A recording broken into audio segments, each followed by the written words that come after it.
Hey, what's up, lightboltjoe here. Today we are going to discuss Hotel Transylvania Transformania. This is the fourth and final film in the Hotel Transylvania movie franchise. There's been a slew of TV shows via Netflix.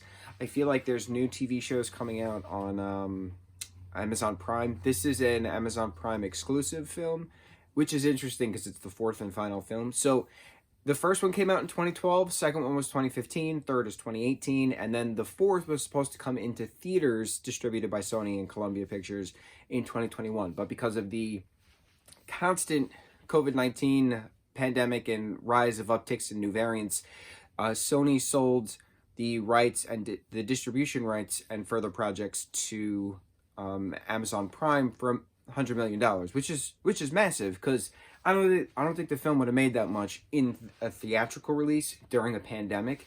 Spider-Man is the complete exception as to global dominance within box office, as well as the new Scream movie, global dominance within the box office during a pandemic. But that's really it. We haven't had like massive films at the box office. You know, Shang-Chi actually did really well too during a pandemic. So it was smart to sell it.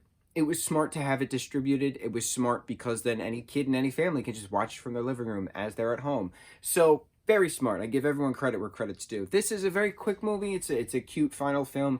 I was very interested as to why Kevin James and Adam Sandler did not reprise their roles as Frank and Drac respectively. Everybody else reprised their roles. Selena Gomez and Andy Samberg are producers on this film as well, reprising their roles as Mavis and Johnny. So Drac wants to retire, right? He wants to retire. He wants to spend time with Erica. He wants to just retire, and he wants to give the hotel to Mavis and Johnny. But then, like, Mavis overhears it, and she talks to Johnny about it during a monster party, which was just incredible. I love watching monsters dance. I love this franchise. And then Johnny's just so excited, and he's very hyperactive, and he's Johnny. So he, tells Drac about all the changes he wants to do, make it a spa at a resort and all these things. And Drac is like, oh no, like we can't do that for monsters. So he makes up a law that says it's a monster law, that real estate can only be passed from monster to monster. Since Johnny's not a monster, he can't have the hotel.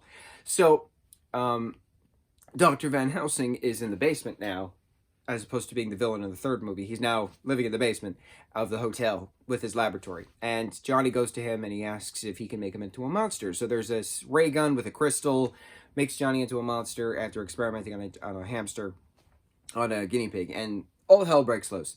So then the ray gun can also make monsters into humans and humans into monsters. So Drac inadvertently becomes a human. Johnny inadvertently becomes a monster. Well, not inadvertently. He wanted to become a monster, so that way the hotel could be passed to him. But then Drac's friends get turned into humans as well. So Drac and Johnny are now on a quest to South America to pick up a new crystal because they broke the old crystal. And then in the chaos, Johnny keeps mutating and he keeps becoming more monstrous and massive and Godzilla-esque. So eventually all of the crew comes down, monster and human alike, comes down to South America, saves the day, and all is well. And then there's a year later flash forward of the hotel being rebuilt because it was destroyed by this giant guinea pig hamster, into the hybrid of what it used to be and what it will be of the monster human spa integration. Yay, civilization! It's very cute. It's a lot fluffier than the first one. The first one was dark, but it had a lot of humor to it. The part that my mom and my dad, we all laughed the most at was when the zombie butler gets turned into a human and he's like, finally, the nightmare's over. And he's going like this, and then a zombie just bites his arm and then he turns back to a zombie. We almost died. Peed my pants. Absolutely hysterical. This was really cute. It was really fun. It was really fast. It was a cute message of the gooey center of the burnt marshmallow. Absolutely loved the analogies. Absolutely loved it.